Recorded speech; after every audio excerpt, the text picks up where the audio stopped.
O projeto de reforma do Código Penal, elaborado por uma comissão de especialistas tramitando pelo Senado, tem o cunho de ser alterado pelos congressistas. Cuida referido projeto dos destinatários em concreto, das normas perceptivas subordinados à prévia existência de um dever de agir.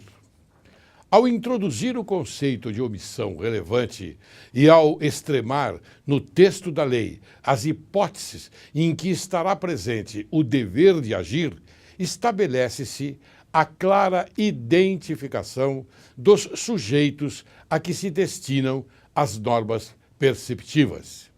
As regras do Código vigente passam por principais mudanças previstas no anteprojeto do novo Código Penal.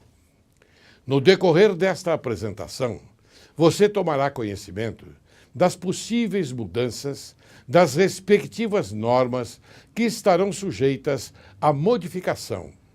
Por exemplo, aborto, acordo, animais, corrupção, crimes hediondos, direitos autorais, drogas, enriquecimento ilícito, eutanásia, jogos ilegais, lei seca, liberdade de expressão, menores, pena máxima, terrorismo, tortura. Novidades introduzidas: bullying, crimes cibernéticos, homofobia, stalking ou perseguição.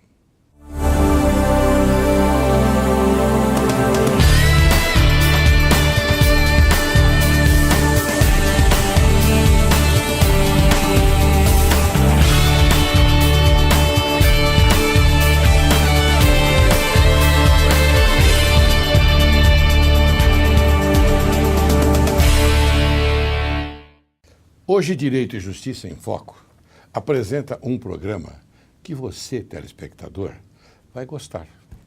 Por que eu digo que vai gostar? Porque trata-se de um programa especificamente voltado à reforma do Código Penal.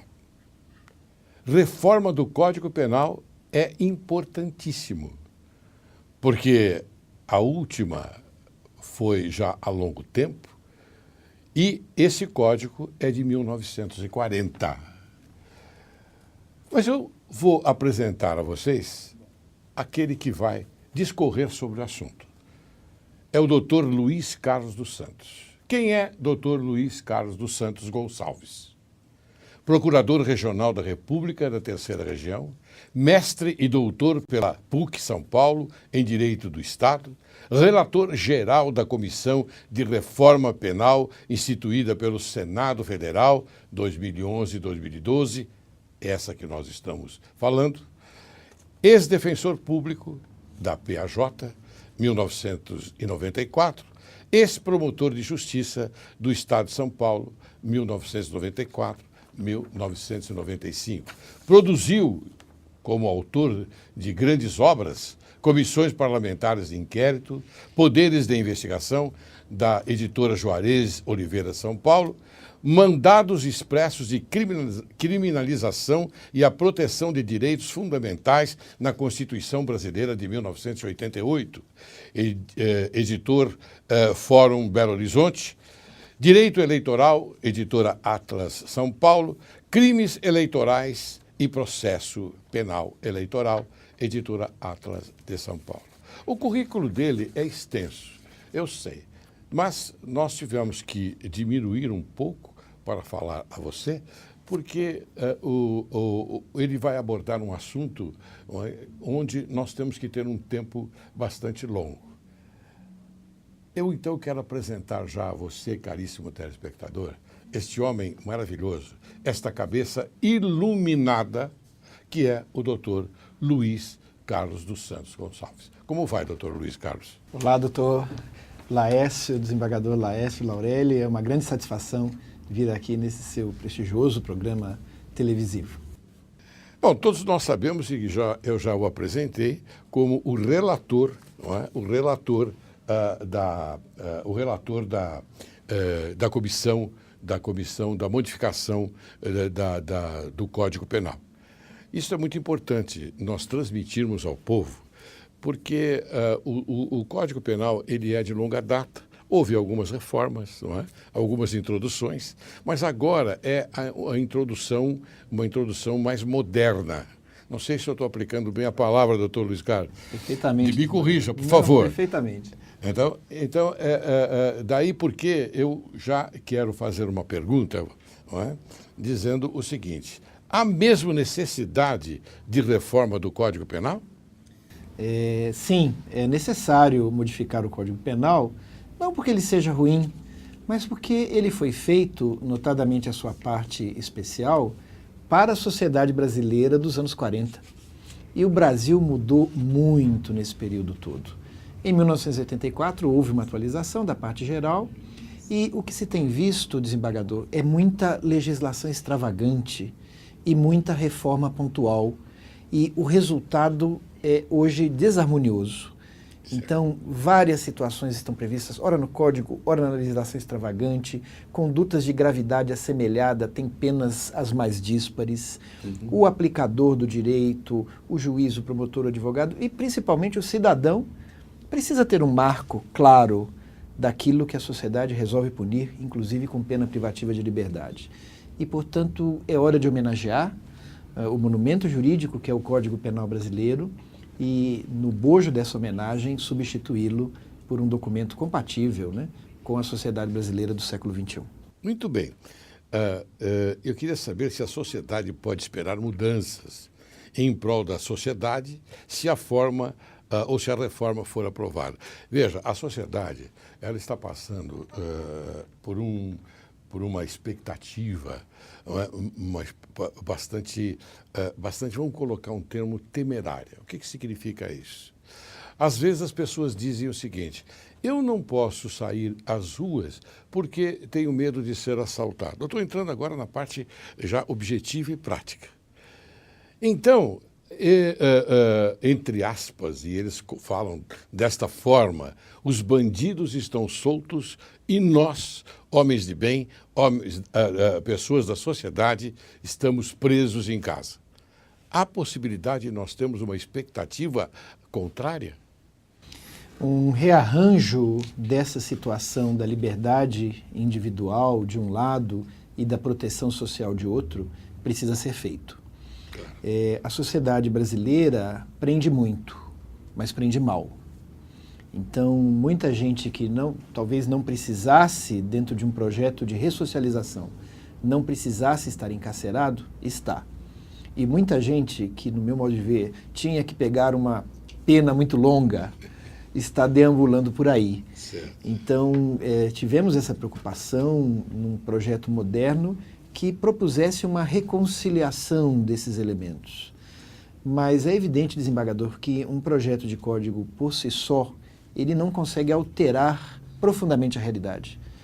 A questão da criminalidade no Brasil é severa, é uma questão dolorosa, é uma questão que atrapalha o país. O Brasil é um país imenso, generoso, que tem um futuro extraordinário, mas, por exemplo, soube de um dia desses que, turistas não vêm ao Brasil porque às vezes tem medo de sofrer uma violência.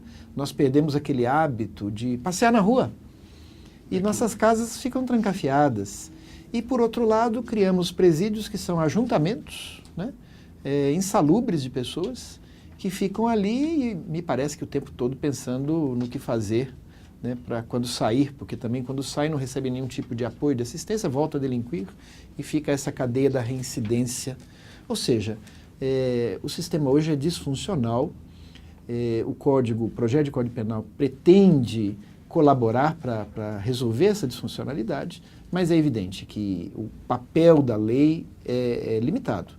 O papel do Judiciário, do Ministério Público, da Advocacia é limitado. Precisamos realmente de muita atuação do poder público para acabar com as causas da violência. Muito bem, eu vou continuar aqui na minha série de perguntas. Eu tenho muitas perguntas, inclusive, sabe, é uma honra para nós também, viu, doutor Luiz Carlos, recebermos perguntas do GAGE. O GAGE é o Grupo de Apoio à Justiça. ele é formado por magistrados aposentados. Então, daqui a pouco eu vou lhe fazendo umas perguntas aqui, promovidas lá pelo GAGE, tá bom? Minhas homenagens à magistratura, inclusive é aposentada, mas eu sei que o juiz não se aposenta nunca, né? Não. O juiz prossegue o trabalho em outro momento, em outro campo. Exatamente. Bom, mas eu quero saber o seguinte: o projeto é mais severo ou mais liberal do que a legislação atual? Ele é mais severo em dois assuntos que eu gostaria de destacar que são muito importantes. Pois não. O primeiro estabelece um novo patamar para a progressão de regime. A progressão de regime hoje no Brasil é indistinta. O sujeito praticou um crime de enorme gravidade e depois de um sexto de cumprimento de pena, ele já vai para o outro. Isso deixa a sociedade mal defendida. Então nós conseguimos avançar um pouco e estabelecemos que os crimes com violência ou grave ameaça e os crimes que causem lesão à sociedade, porque não podemos dizer só da grave ameaça e esquecer a corrupção, esquecer o desvio dos recursos públicos. Para esses crimes, o regime de progressão será mais severo. E trouxemos também de volta aquilo que, a meu ver, nunca deveria ter ido embora, que é o exame criminológico. Porque eu fico imaginando o juiz tendo que decidir se devolve ao convívio social uma pessoa sem ter nenhum elemento de apoio, sem ter nenhuma informação mais detalhada sobre essa pessoa. Então, ainda que esse exame, mas os psicólogos não conseguem desvendar a alma humana, nem fazer um prognóstico exato, mas já é um passo importante para que o juiz tenha uma decisão consciente, uma decisão boa. Então, essas foram medidas que trouxemos no sentido da defesa social. Uma outra que eu reputo muito importante foi o enriquecimento ilícito. Criminalizamos o enriquecimento ilícito. Não tem meias palavras nesse assunto. Causa escândalo na sociedade. Pessoas que desviam recursos públicos, e todo desvio de recursos públicos é feito à sorrelfa, à escondida, e essas pessoas, de repente, aurem um patrimônio absolutamente incompatível com o rendimento ilícito, e o homem trabalhador, o cidadão contribuinte, vê aquilo e pensa, poxa vida, será que eu estou errado? Não, operam grandes milagres, né? É o milagre da multiplicação. Da multiplicação. Então é uma coisa extraordinária.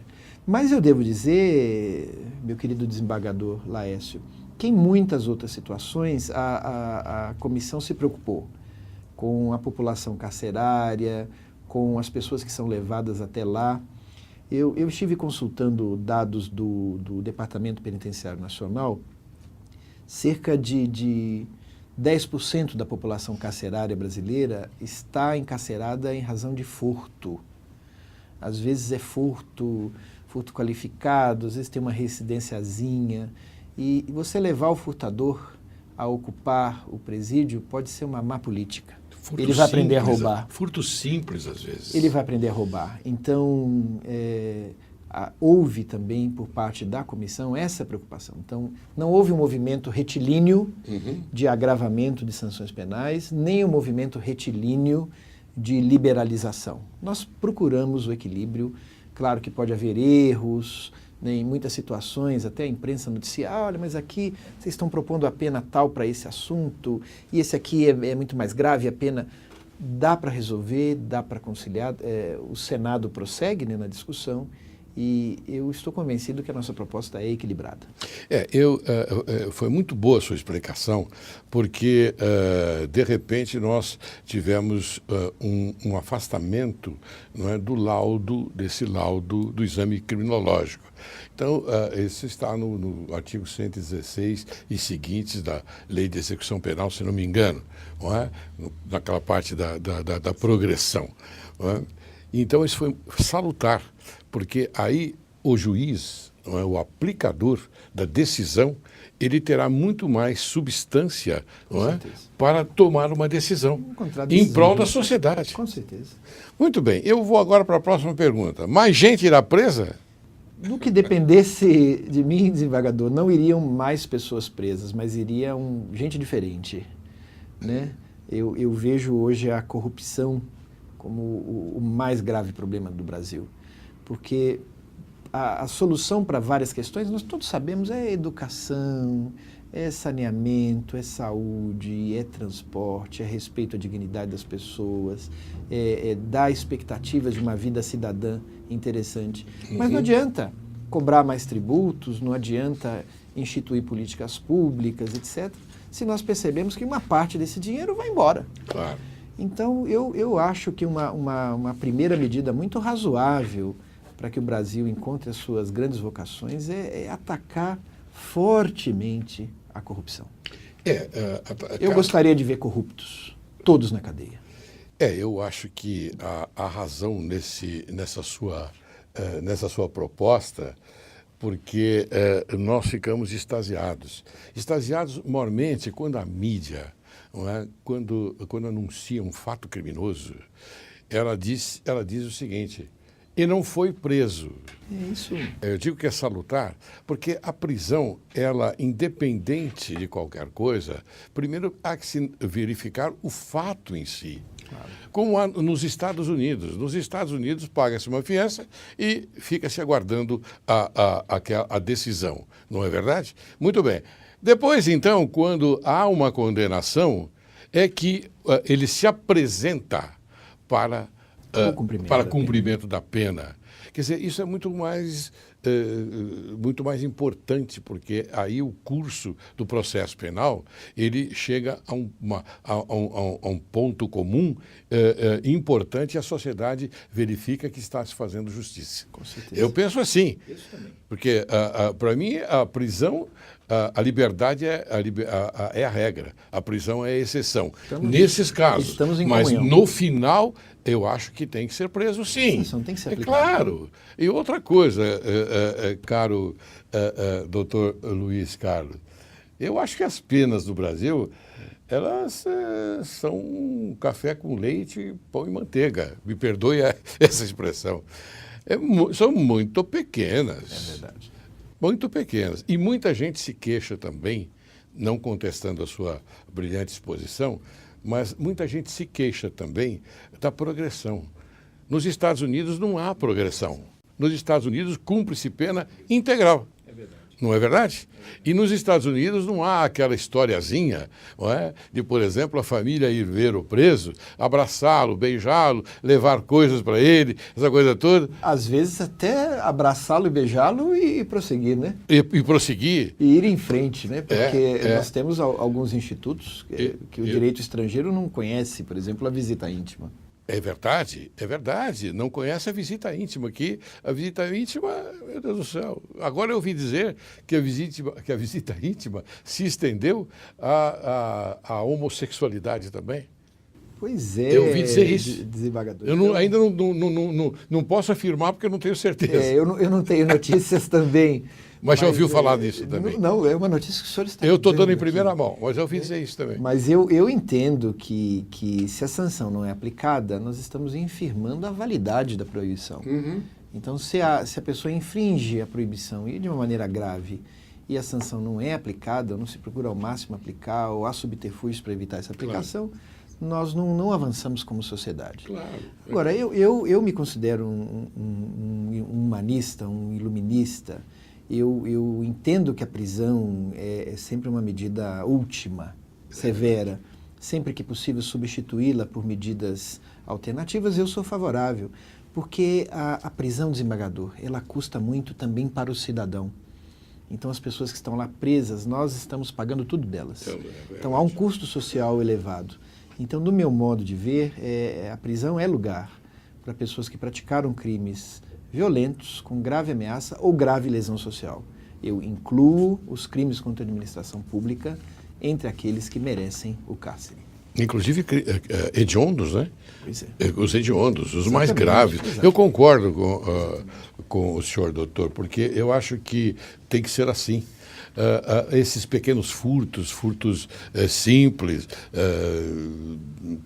sem qualificadora, eu acho que devem ser tratados de uma forma diferenciada. Nós, aposentados, sabe, estamos ligados ao Tribunal de Justiça aqui do Estado de São Paulo e nós fazemos conciliações. Perfeito. Conciliações aqui no nosso tribunal, no 18º andar do Fórum João Mendes, e também nas comarcas. Nós vamos às comarcas conciliar. Não é? Isso é muito bom também. A proposta que fizemos, inclusive, permite que, se a vítima aceitar a reparação de dano no furto simples, a punibilidade seja extinta. Muito bem. Eu tenho uma pergunta aqui, quer dizer, que eu peço que você me diga, e também ao telespectador, informe ao telespectador, qual foi o método de trabalho da comissão? O método de trabalho foi a discussão mais franca em reuniões abertas. Foi difícil. Foi difícil, transmitidas pela TV Senado, e a procura sempre do consenso, da solução negociada. E quando não deu, a comissão votou. Diversos itens foram objeto de votação. Mas, de uma maneira geral, foi um trabalho muito harmonioso, até muito rápido. Algumas pessoas estão criticando, vocês trabalharam muito rápido, né? Então, às vezes no Brasil você não tem por onde correr. Porque se você trabalha rápido dentro do prazo, vão lhe imputar isso. Você trabalhou dentro do prazo, né? E se você extrapola o prazo, vão dizer, você extrapolou o prazo. Então, nós seguimos ali a nossa consciência e com debate sempre franco, sempre ouvindo a sociedade, encontramos as soluções que apresentamos no final de junho agora para o Senado. Eu tenho depois uma pergunta a fazer sobre a comissão, mas eu vou deixar para o final do programa. Mas eu quero informar o telespectador sobre essa última fala do grande mestre Luiz Carlos dos Santos Gonçalves, que essas comissões elas são muito boas porque são chamados para participar dela pessoas de alto coturno, pessoas com alta experiência e maturidade também. Porque é como eu digo sempre aqui, viu? Não basta experiência. A maturidade é necessária. É imprescindível. Não é? É imprescindível. Então, por isso que eu estou refletindo agora esta fala, porque aí o trabalho sai melhor e o trabalho sai mais rápido. Porque as pessoas já trabalham no setor já há algum tempo. Bem, meu caro doutor Luiz Carlos, eu vou agora chamar um pequeno intervalo e depois nós vamos, no retorno, vamos continuar com esta agradabilíssima conversa. Será uma tá bom? satisfação. Você aguarde que logo, logo retornaremos. Até já.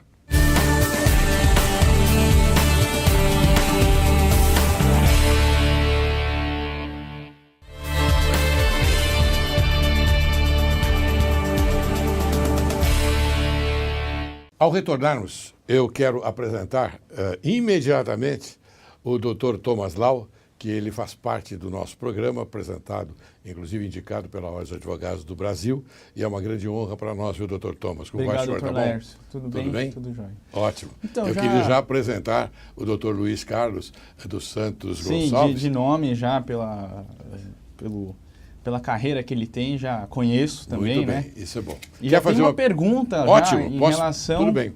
a prerrogativas, né? Porque me parece que foi criminalizado. E aí eu queria saber, numa situação dessa, qual que é a sua opinião a respeito disso, doutor Luiz Carlos? E como é que ficaria a situação entre o juiz e o magistrado e o advogado numa situação dessa, em que há, de repente, uma discussão, né? Se prevalece o desacato ou se fica aí a questão da prerrogativa? Pois a comissão propôs a criminalização do desrespeito às prerrogativas do advogado, mas fez de uma maneira que me pareceu adequada, porque a ação penal é pública incondicionada. Né? A ação penal é pública, então o Ministério Público fará esse juízo e me parece que sempre com essa ideia de evitar exageros de parte a parte. Então não é porque o juiz discutiu com o advogado ou porque o advogado discutiu com o juiz que houve crime.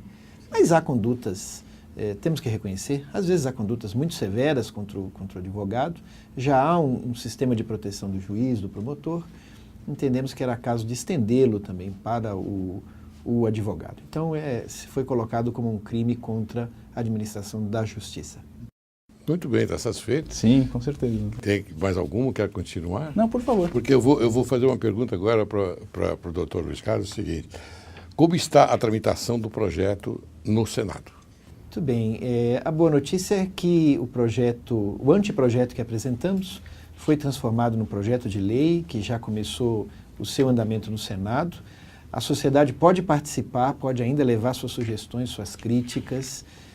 Como todo trabalho humano, há falhas no projeto, ele precisa ser aperfeiçoado e eu confio muito no trabalho que o Senado está fazendo.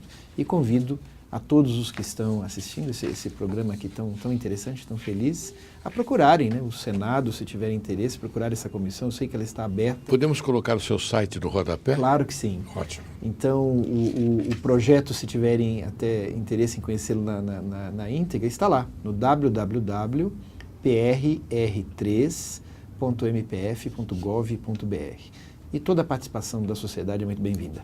Quer dizer que a sociedade, então, pode e deve participar. Deve participar. Olha aí, telespectador. As pessoas são bem intencionadas quando estão num propósito seguro. Elas pedem a participação da sociedade. Por que a sociedade não se manifesta nesse sentido? Está aí o convite. Vamos participar. Até porque, desembargador, recentemente eu estive num evento e as pessoas falaram assim: olha, mas esse projeto está muito ruim. Esse crime não tinha que ter existido. Isso aqui está errado, isso aqui está desproporcional. Tire isso. Aí eu falei: olha, mas que bacana que o senhor está fazendo todas essas sugestões. Vamos levá-la ao Senado. Eu não vou levar sugestão nenhuma ao Senado. Eu falei: então, por quê? Não posso lhe obrigar. Então, né? é uma omissão. A oportunidade existe. Né? É uma omissão. Todos são chamados. Isso é uma tarefa de cidadania. Claro. Né? Se a claro. gente puder colaborar com o nosso país, Claro. a colaboração é sempre bem-vinda. Muito bem, eu tenho uma perguntinha aqui, né? Claro, eu sei que o senhor vai responder. Por que o aborto não foi descriminalizado? E a doutrina moderna dos direitos fundamentais reconhece ao nascituro a posição de titular desses direitos. Eu me lembro até na época da faculdade, um professor meu, aqui na pós-graduação da PUC, um professor meu que eu amo, o professor Renan Lotufo. Oh, maravilha, foi um grande dos amigo. primeiros a reconhecer até a capacidade postulatória do nascituro. Então, entendemos que sim, o nascituro tem direitos. Se tratou ali, então, de fazer, como na legislação estrangeira, um balanço, uma conciliação. Então, o direito do nascituro de vir ao mundo está protegido e, em algumas situações nas quais há o aborto, deixará de haver crime. Não em todas. Jamais no capricho, mas sempre na situação da necessidade. Então, procuramos fazer essa conciliação. Agora ficou nas 12 primeiras semanas, não é? E depois com a participação de uma decisão do médico, é isso? É isso. Mas talvez o assunto até mais palpitante nem seja esse, mas seja a questão da saúde da mulher. A saúde da mulher. Porque hoje a lei fala só na vida, né? Então hoje, se a mulher, assim, nos termos da lei brasileira atual, ela só pode abortar quando morrer, tiver para morrer. Agora, se aquilo causar uma gravíssima sequela, não, ela não pode. Então a lei estava extremada num dos lados, resolvemos trazê-la um pouquinho para o outro.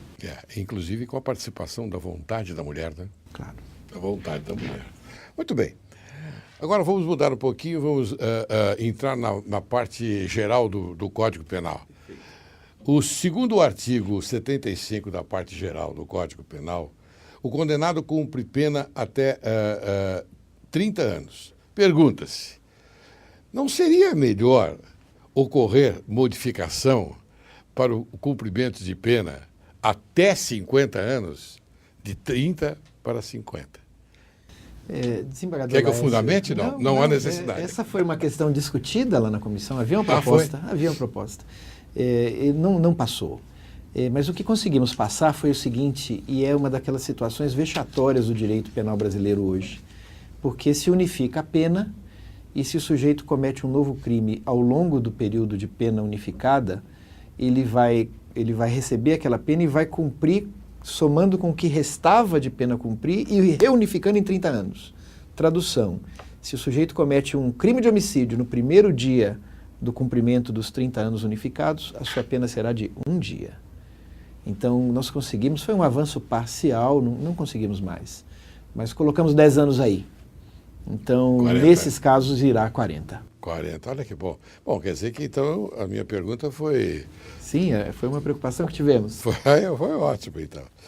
Agora vamos mudar também mais um pouquinho. Mas dentro desta essência, dê sua opinião, só quero a sua opinião, sobre a conquista da liberdade pelo Cabo Bruno, que matou 228 pessoas.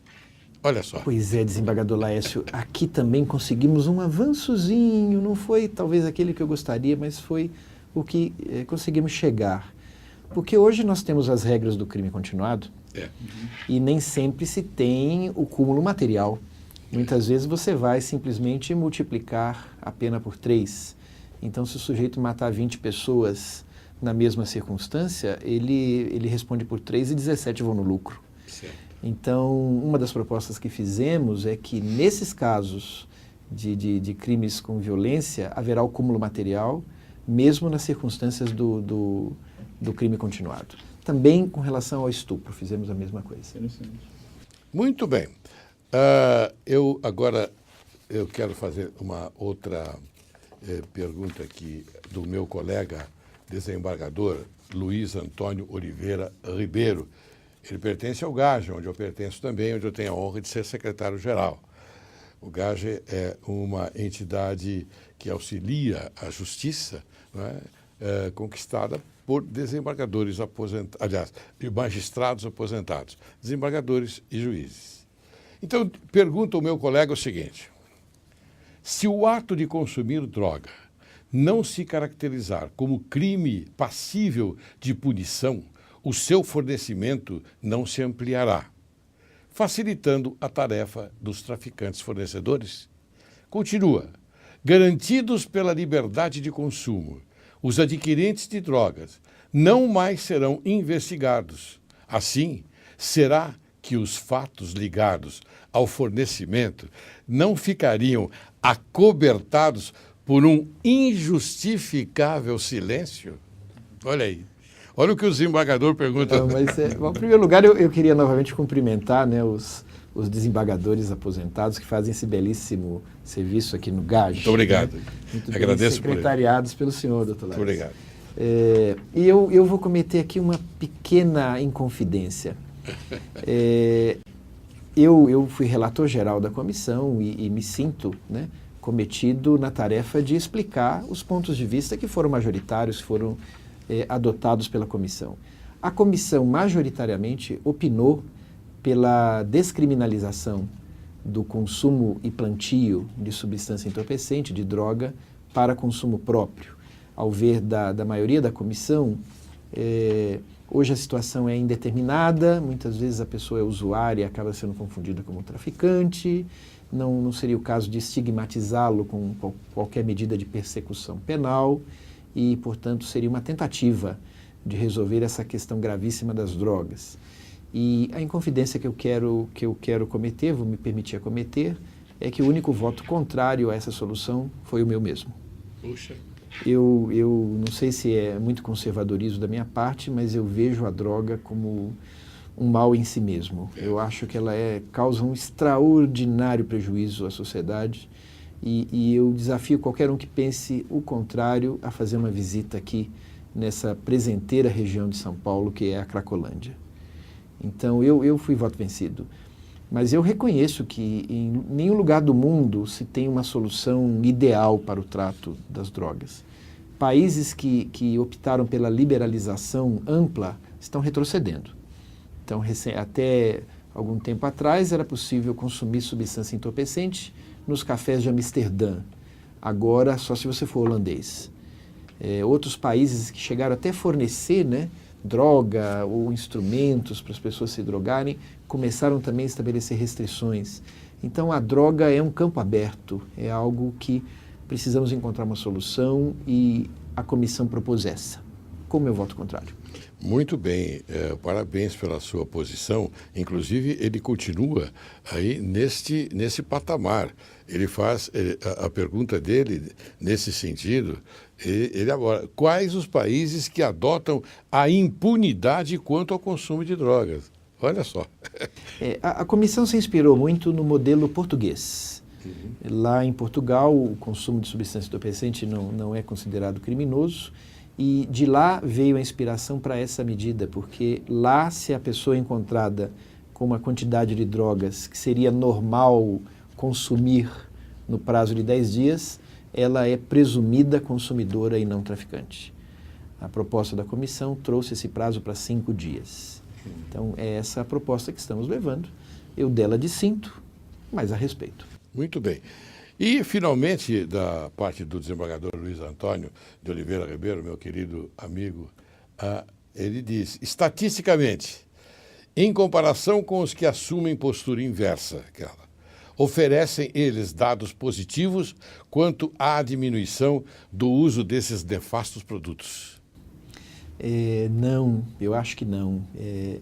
Eu tenho essa opinião de que a droga é uma questão de ruptura da família, a droga é uma questão de ruptura do tecido social, de autodestruição. Eu acho muito estranho as pessoas falarem assim, uso recreativo de drogas. Né?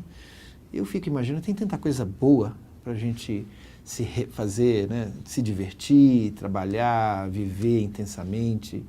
Eu sou contra, eu não consigo. E o pior é o pós-consumo. Exatamente. O que vai acontecer Exatamente. Contra a sociedade. Exatamente. Doutor Luiz Carlos, eu tenho uma pergunta aqui agora da minha querida amiga, juíza, doutora Dalva Rosa de Aro. Ela fala sobre a eutanásia. Sobre a eutanásia, que continua proibida, é claro, mas merece algumas ponderações no mundo de hoje, em que as mentes se abrem a perspectivas bem mais vastas do que um enfoque simplista e taxativo da negação. Refiro-me aos pacientes em fase terminal, sem qualquer esperança médica de cura, e isto não apenas em relação a medicamentos, mas também quanto ao estado físico da pessoa. O que teria o legislador a dizer sobre a imposição de uma morte prolongada e cruenta de eutanásia, não é? A um ser humano, quando humano mesmo seria permitir-lhe ir ao inevitável óbito sem ortotanásia, somente possível com o abreviamento por ele mesmo implorado. Então ela coloca aqui a distanásia e a ortonásia. Interessantíssima pergunta. Hoje nós temos a eutanásia escondida no Código Penal. Ela é homicídio por relevante valor moral. Exato. Achamos que era caso de destacá-la num tipo próprio, com pena branda e possibilidade de perdão judicial. O juiz, analisando as circunstâncias do caso, poderá conceder perdão judicial. E essa exceção foi um voto de confiança no judiciário, que saberá perceber quando houve alguma má-fé na eutanásia, houve alguma circunstância escusa, e quando, ao contrário, foi um gesto de amor extremado. E, portanto, ele poderá conceder o perdão judicial. Quanto à ortotanásia, clara e expressamente descriminalizada. Se o curso da morte já se segue, a pessoa tem o direito de escolher morrer com dignidade. Muito bem. Aí, Dalva, está respondido. Não é? Bem, meu querido doutor Luiz Carlos, eu já estou aqui no caminho, não é, de fechar as cortinas desse programa. Mas eu quero fazer uma pergunta a você e quero que você fique bastante à vontade. Claro. Tá bom? Olha, eu quero a sua opinião sobre a escolha dos integrantes da comissão. Vejo que foram escolhidos 4 advogados com experiência advocatícia. Um por ter defendido Fernando Cavendish, outro por ter defendido no mensalão Marcos Valério.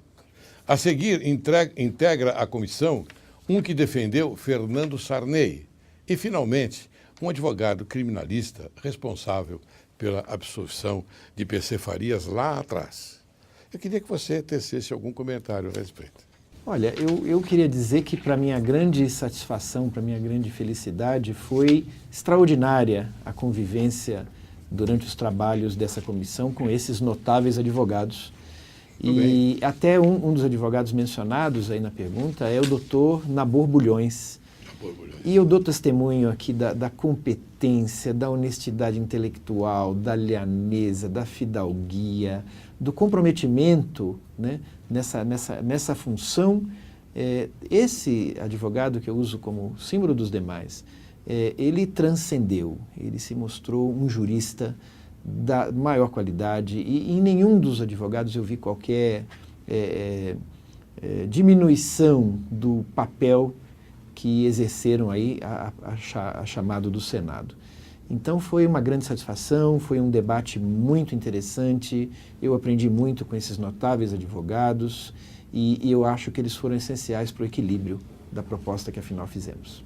Muito bem. Olha, eu já esperava essa sua pergunta, porque quando você, no início do programa, você revelou que o tempo foi um tempo pequeno, não é, para solucionar toda essa parte, e eu devo aqui também chamar a atenção que o presidente da comissão é o notável Gilson Dipp, ministro Gilson Dipp.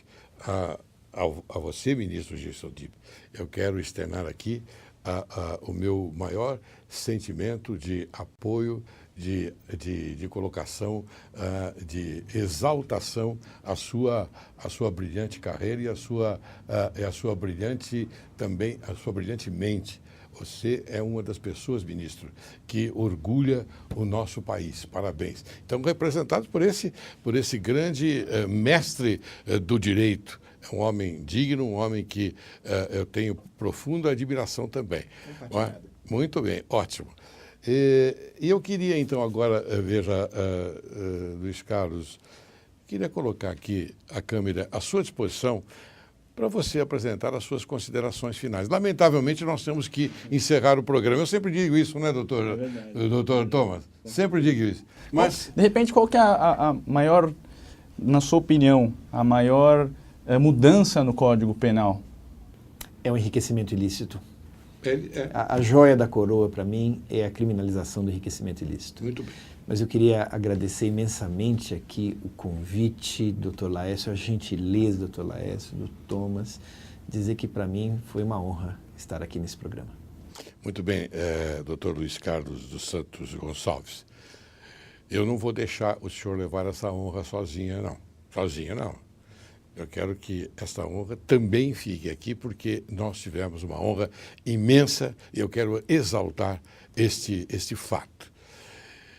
Eu tenho por você, Luiz Carlos, uma admiração muito grande e tenho certeza absoluta que tudo aquilo que você fez dentro da comissão foi no sentido de dar atenção a você, caro telespectador, que faz parte de uma sociedade que está sendo defendida, como ele disse logo no início do programa. Então, isto é muito importante para nós, defender o nosso país, defender a nossa sociedade. E tenho certeza absoluta que todos vocês da comissão fizeram isso. E, principalmente, você que é o relator. Você me permite chamar de você, porque você é muito jovem, rapaz. Muito obrigado. Não costumo ouvir isso sempre. Muito obrigado. Muito obrigado. Muito obrigado, vereador. Muito obrigado mesmo.